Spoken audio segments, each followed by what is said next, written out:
Hello, and welcome to this special edition feature on Leave a Legacy of Southeast Michigan.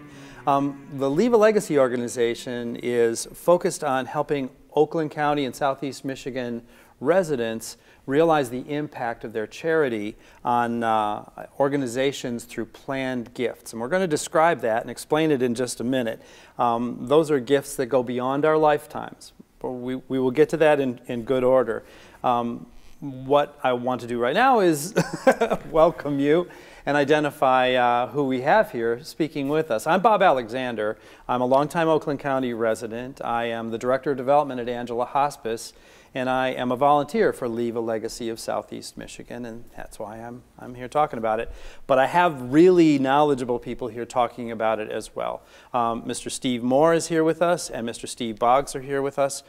Steve Moore is the director, if I got it right, the Director of Philanthropy for Wayne State. For the Mike Illitch School of Business at Wayne State. Mike Illitch School of Business. That's pretty cool. I know that name. Yes. And Mr. Steve Boggs is a managing partner at Grant, Millman, and Johnson. That is correct. CPA firms over in Novi, and we've been around since 1984. Right. And I kind of wanted to do some home kind of stuff. What is Novi to you?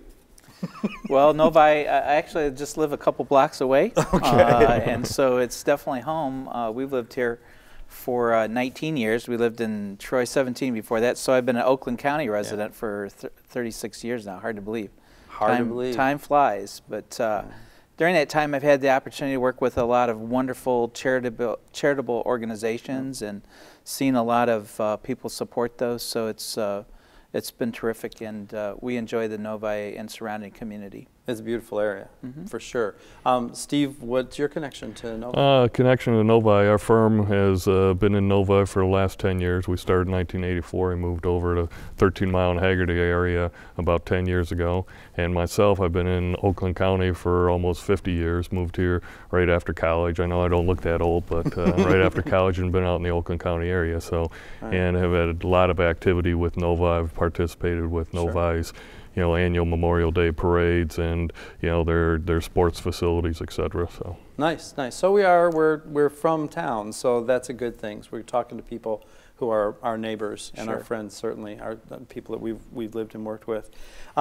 What I want to talk about, what we're here to do, so that you kind of set expectations, is that we're here to champion the idea of planned giving, that is, giving beyond our lifetimes. What we're not here to do is make a pitch for any particular charity or any particular anything. We just want the idea to sort of go forward and grow in understanding. So that's sort of the point of this, so that we set our expectations properly. And I want to talk about just that. I want to talk about charities and lifetime kinds of things. The fact is, in Michigan, I know we're charitable people. We are known for being charitable by certain real measures. But I think that a lot of us, very few of us actually, have an understanding of what goes on administratively with charitable organizations. So we may be contributors, but I think that it would be instructive to have sort of an insight into how charities are affected by the way that charitable people interact with them. So I'm going to start with you, Steve, to say what is it that you know about the charitability of Michiganians? Well, it's significant. As you know, Bob, Leave a Legacy commissions a study that is done actually at Michigan State to look at giving from Michigan residents. And I'm pleased to say that over 80% of Michigan residents give to some type of charity on an annual basis. So Michigan folks, it's kind of that solid Midwest support the home front mentality, I think, and people take it seriously. I have been involved in, as I said a moment ago, many of those organizations, and so those annual gifts are the lifeline of so many organizations. They depend on them, helps them with programming, helps them with staff, helps them give back to the communities that they serve. So those annual gifts, when you get a little flyer in the mail or an email or that reminder with a phone call, they are extremely important, and we're fortunate to live in such a charitable state. We really are, and as you say, the charities themselves are not just impacted by it, but they actually look the way they look because of the support and the donations, things that come in from the donors themselves. From your perspective, Steve Boggs, what do you see? Well, those things I see, and our firm works a lot and does a lot of nonprofit organizations, and we see the inside part of where those charitable contributions are very, very important, and the continuous support, and not only it's one to the hundreds and hundreds. It's not just one large one, and you can see the real impact when the charitable giving falls off. So we see a lot of that, and how important it is for the communities that they service. Right. I think that many of us, like you say, it's sort of our DNA, the kind of people that we are, the community that we're in, is that we are Midwestern, we care for the agencies that support us. And I guess I want to drive into that a little bit. So knowing that the agencies really are impacted by donations that come to them, it's not a small thing. Right. A lot of times it's like the big thing, right? Absolutely. It's what they kind of depend on in order to perpetuate the influence that they have in our communities. So knowing that they are that kind of receptor of charitable income, talk a little bit about the people who donate, who contribute to those. What are the motivations? I mean, we all have our own, right? I mean, I'm charitable, you're charitable, you're charitable. We know who we contribute to and why, but I just want to sort of explore a little bit more the breadth of what pushes people, or what makes them, or motivates them, inspires them to connect with a charity in their lifetime. I think from the folks that I speak with, it's the impact that those organizations have had on them in particular, or often their extended family. Yeah. If you think about Gift to a Hospital, right. Took care of a sick child or a sick parent. Right. The library right next door. Right. People use that library, and it's a meaningful part of their life, and so it's something they want to support. Universities, certainly. I'm at a university now. It's a big organization, lots of donors, but I've been involved as a volunteer or a board member for a lot of small organizations, so it doesn't really matter. In fact, an interesting stat, you might think at a big organization like Wayne State that all these gifts would be huge. We're in the middle of a campaign right now. It'll finish up in 2018, and a stat that I frequently hear, out of the roughly $620 million that's been raised so far, 80% of those gifts come in are $1,000 or less. Okay. And so that is attainable. Right. That's not, you think, oh, that's not me, it's somebody else.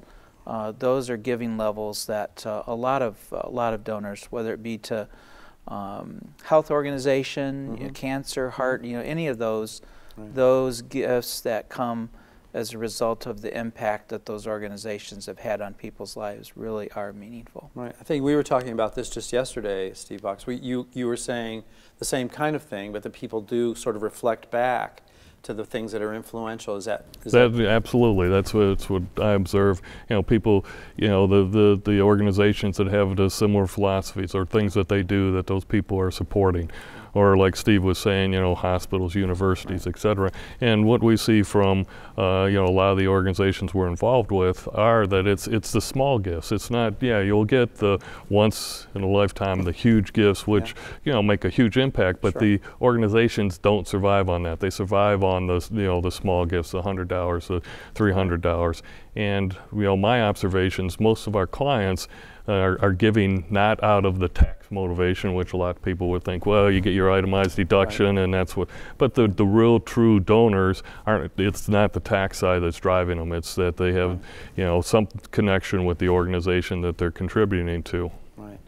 I'm impressed with that, frankly, in the whole field of philanthropy and donations, is that it is so heartfelt. Is that people, you talk to the donors themselves, like if you were to say to them, well, why do you support this? You get these wonderful, rich, meaningful, deep stories so often. In an educational institution, well, I it was where I learned how to do or be, or in a faith-based organization, like you were saying to me yesterday. Many have received they feel they've received so much, they're not being demanded to sort of fork over more, but they're doing it because they want to influence and they want to return the favor, right? Right. Yeah, and a connection to their community, and a lot of these organizations are community-based, and it's that connection to community and being part of that community. I know our firm tries to participate with like a lot of the local charities in the community because we have that connection with the community. Yeah, I think you see that a lot, particularly in this area. Faith-based community, faith-based organizations are very important, and people are involved, and so whether it be the new play set outside for the daycare, or whether it be you know, something pew in the sanctuary, or you know, any of those things. Again, that support that comes because people's lives were impacted for the better from those organizations. That's really powerful when you get down to the root of why people give. It really is powerful, because I feel like that's that's the human part of who and what we are. I feel it's poignant, and they're beautiful stories that are attached to it. We're faith-based, Angela Hospice is, and we see so much of that sort of reflective return. I was helped in this way, and I just want more people to be able to in the future. And the fact is, I think there's a certain beauty and poetry to the fact that people in our community really intend to and want to make the community influential and beautiful and beneficial for those who are near them and those who follow them. Sure. Right. So many of those gifts, even smaller ones, the play thing. I see a lot of people doing that kind of thing who have no children of their own. Right. They're not doing it for selfish. That's the point. Is they're not doing it for selfish motives. They're doing it to be influential and to bless, or to impact, or to improve, or to bolster agencies and groups and organizations in the community that they see do good work, right? Sure. A lot of it comes when they come to visit. You know, somebody will think, okay, maybe I want to give some money. And if I did, what would you use that for? So it gives an organization a chance to tell them a little bit about current needs and to demonstrate the benefit of those charitable donations. Very important. Yeah, as one of those organizations also, I resonate with that a lot. We've had people come to us and say, you know, I want to support, what are you doing? And we're like, well, we know what we're doing. And then the better question is, what do you want to do? Sure. Right? Because they can actually make something different. They can create something out of whole cloth sometimes. We're fortunate at the Illitch School of Business, a lot of our alumni that were scholarship recipients and benefited from that attribute a lot of that to their success in their life and in their career. Right. And so when they give back, they want to create that same opportunity for students there now and in the future to be able to follow that same pathway. So a lot of times we talk about that as a means of understanding why somebody's giving, which I do think that's important. Organizations need to understand why somebody's giving and be able to perpetuate that. Right, because it's in that way then they can satisfy the donors, right? Because it's the donor's desire that wants to have an influence. So if the organization understands what the donor desires, then they can satisfy the donor in another way. I mean, they can do what they're doing, but they can also... Sure, and so Steve's expertise comes in a lot of times for us in talking to a potential donor to make sure their goals and objectives are aligned with whatever it might be. And then Steve can give them advice on the tax side, and here's some of the best ways to do that and all the things to work about. And I've found that when we do that, when we use that model, everybody's happy. Yes. They feel, okay, we've listened, and the gift ends up being used for exactly what they want it to happen. So. I had this aha revelation a couple of years ago when someone explained to me what the word philanthropist means. Really? I mean, I know. Go ahead. You know, we can all learn all the time. But I mean, I had always sort of had the concept that a philanthropist was Bill Gates or Andrew Carnegie or Warren Buffett. I mean, these big, wealthy, benefactors of some kind or another, and I thought that that was part and parcel of the implication of what a philanthropist was. But to realize that the actual breakdown of the word philanthropist just means somebody who loves people. I mean, the literal translation from the Greek words go a people lover, someone who loves people. And I realized we're all kind of philanthropists. Sure. It kind of elevated the the title, or elevated everybody to the title. Right. It's been a great experience this past year. Unfortunately, Mr. Illitch passed away, as most everybody knows. Right. But through that process and finding out more, sometimes the philanthropy is loud, such as in naming the building, for which we're very grateful, naming the school. But a lot of the philanthropy is very quiet. Things like that came out, and so this public, he helped Rosa Parks with her apartment expenses for years. No one knew about it. Right. And so I think that, Bob, you're exactly right. When you connect the mission of what people want to do with their pocketbook, it's a great way for them to get the satisfaction, even if no one else knows about it. Right. And we do have a number of donors that give anonymously. Right. Yeah. They just want the outcome. They want to do the right thing for the right reasons. Right. Yeah. And I think I see that quite often where, some of the larger donors do want to stay anonymous because they're concerned with, okay, now that this organization knows, and the constant, okay, now I'm getting the phone calls, I'm getting letters because I did it here. And I do see a lot of that where, it's more of what they want to accomplish with the organization, and not that they want everybody to know, okay, I did this or I did that, and they prefer not having that out there. Right. Yeah, it's, the internet age. All that knowledge, all that information goes out. I heard a presentation over the weekend from Guggenheim to Google. And so now information is instantly available that used to take days, if not weeks, if not months, to put together. Yeah, that's phenomenal. But as you say, some people are not flamboyant about it at all, and I think a large number aren't.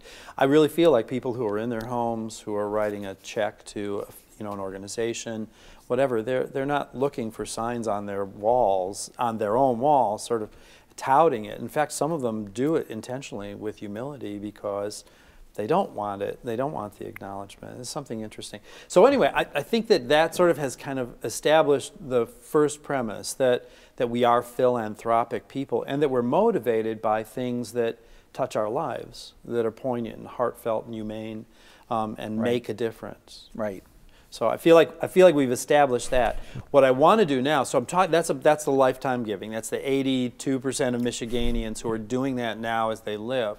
And I feel like one of the big objectives of the Leave a Legacy organization is that that beyond your lifetime giving, which not everybody understands, and to the point that they don't understand, it falls off. Giving that is so benevolent and so sizable during our lives falls down to, do you know the number for people who give after their lifetime? Well, it has increased a little bit, but it's still under 10%. I think for the last survey, just about 9% of Michigan residents have included some type of charity in their estate plan, either their will or their trust. Right. That's being philanthropic beyond their lifetime. So this is a big bust in my estimation, is that we have 80-some% people who are charitable, and they have things they love, and they have agencies and people and organizations, and then come to that point in their lives, and it dries up in such a big way. In such a big way. So what's behind that? Why does that, I mean, philosophically or, I don't know, practically, why do you think that happens? Well, the number one answer when you ask people why is that no one asked them. Okay. And so it's our job, I think, in the gift profession, Bob, to get out and work with advisors like Steve and encourage them and equip them to have those conversations with their client. Right. To make ourselves available for donors that might want to benefit our own organizations. Right. I've been fortunate enough to present a couple of times over next door at the library, Okay. just about charitable Okay. giving in general, and why you might want to think about that. So I think part of our mission at Leave a Legacy is certainly to educate more of the very generous philanthropists in Michigan of a better way to do that. And as people are living longer, you know, they're beginning to think about what's going to happen with the money. Right. You know, what's going to happen at their death. Sometimes I guess that might be true. Is that your experience? Yes, and I think it really is the educating them. I know, you know, we constantly have conversations when the clients come in, and, you know, do you have your will set up? Do you have your trust? And a lot of people think, well, I don't really need that. But you have to understand, you know, having those wills and trusts and having the conversation to say these, you know, things. Say what you want to have happen, and you may assume your family thinks, well, you know, and you think your family knows what your desires are upon your demise. Well, they may not, and we try to educate them that, okay, you set these things up, what do you want to have happen? Okay, and I've seen a lot of instances where people want to support the organizations that, you know, are close to them, and they don't know how to do that after their passing, or they think that, okay, my family knows that I want to support this, but they may not understand that. And if you put those in there, especially like with, you know, the wills or the trust, it specifically says, I want this to happen, and I want these things to go to these organizations to carry that on. You know, because a lot of the organizations, when a donor that's donating on a regular basis, you know, passes away, it does leave a big hole in their organization. I see that in, you know, the charitable organizations I'm involved with, where, you know, there's donors, and, you know, unfortunately we're all getting a little bit older, and our generation, they're starting to pass away, and all of a sudden you see that drop off, and I don't see the same kind of commitment at the younger generations at this point in time, unfortunately. Yeah, it's definitely changed. I think that is part of when we talk to families, and I've seen some of them do this very creatively, where mother or father will set up a fund that they involve their children in, and say, hey, you know, we're going to support some type of charity. Why don't you do some research and come back with a recommendation? Out of it. Sure. And I know a lot of the area organizations work with multi-generational families, and so want to make sure that these values and what's important is passed down. And so I think one of the best ways to do that is involve the family in those decisions. In fact, again, that's a very common thing. When you go by and see somebody's name on the side of a building, a lot of times that was a family decision. Yes. And so it's important, I think, that you pass that down to the next generation, and they understand the importance. And I think the millennials in particular, often maligned, are very socially conscious. Yes. They like to see their employer supporting the community. They like to be involved in concerns and support the community. Again, it just comes back to, Steve, what you were saying, being able to connect the importance of their involvement. And we're talking mostly about money, but volunteerism is also very important. Yeah, it's an overarching investment in the organization that comes out. I've talked to family members after who call us to say, well, my mom was a big supporter of you guys. You know that. She was part of you. We knew that. We're really happy to tell you she wanted you to have this in her will or in her estate, and they're actually kind of pleased to be able to carry that legacy of hers forward and make happen what her heart would have wanted to begin with. I think that's a really cool sort of integrated familial thing. I think a lot of people are really also just puzzled by the whole thought of it, or by the idea. I don't think that it's the first thing that comes to mind when you're putting your will together, or when you're putting your estate together, or whatever. Well, what about the charitable pieces? But realizing that those charitable pieces are an actual element of our lives now, it kind of stands to reason that that thought would just sort of perpetuate through, that you would add it on. And many people just don't, I think so many just don't think about it. I think you're correct there, Bob. I just think that a lot of times it isn't something that they're thinking about it.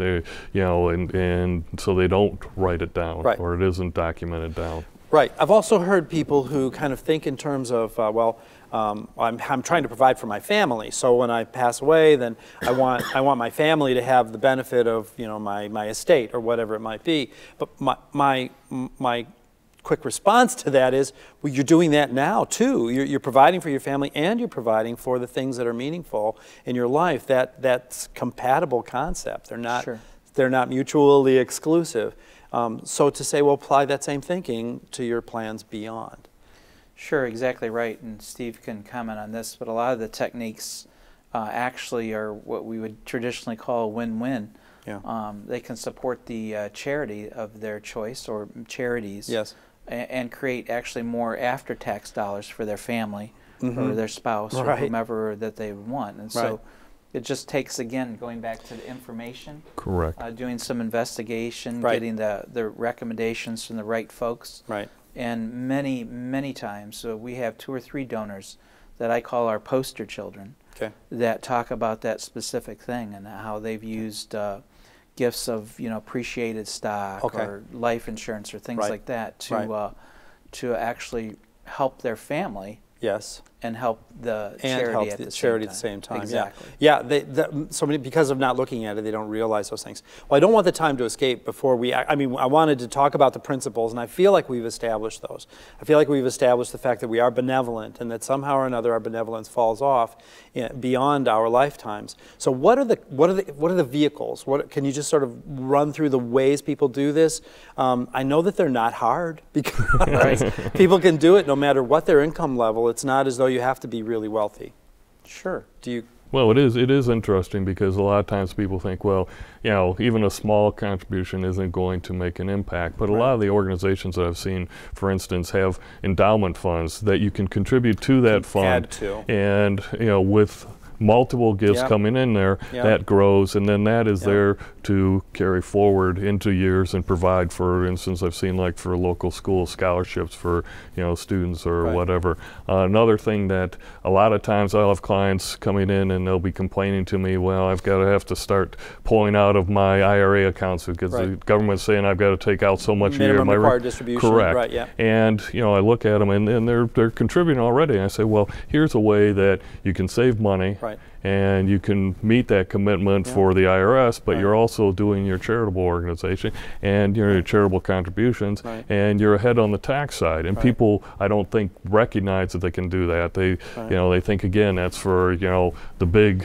you know, high spender, big wealthy people, and don't realize that that's something that can be applicable. Right. And like Steve was talking about, beneficiaries to life insurance policies, which can be, you know, relatively inexpensive in their lifetime, or, you know, beneficiaries on the IRAs themselves, you know, that their family doesn't really need it. They've got their wealth, and those type of things are relatively simple, but unfortunately, you know, the individuals aren't educated on that. Right, they're not thinking about it necessarily. Yeah, it's actually, Bob, to your point, how can you do it easily? You know, retirement assets as simple as a designation of beneficiary form. Those are usually available online, and wherever your advisor or the firm that you deal with usually has somebody able to help you fill out the forms. Certainly the most simple way is to name a charity in your will or trust. Yep. We always recommend that people kind of look at that in general. I'm sure you do, Steve, every 5 years or so. So if they're going to make an update and they've had a charitable organization that's impacted them or their family, you might want to include them. So a lot of different ways. So people who even already have a will can just add some information to it in order to make that designation happen. Absolutely. Correct. And it can be a fixed dollar amount. It can be a percentage of their estate. It can be a percentage that's left after. There's a lot of different ways to do it. There are so many different ways to do it, and because of the fact that we don't try to push money or push people into any one direction, Leave a Legacy of Southeast Michigan is really trying to be a resource for folks who are looking for additional information. Right. And so the consequence is they've established these opportunities to talk to you, but they also have website connections. So if you're a part of attached to the internet, please feel free to look it up. You'll find some great resources for general people at www.leavealegacysoutheastmichigan.org. www.leavealegacysoutheastmichigan.org. And you can also reach them by phone by calling 888-826-6767. 888-7900.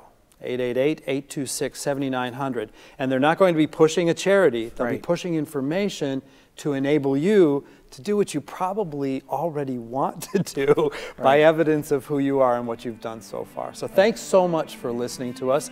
Thank you, Steve Moore. Thank you, Steve Boggs. I really appreciate your insights. I'm Bob Alexander, and thank you so much for listening. It's been our privilege to chat with you.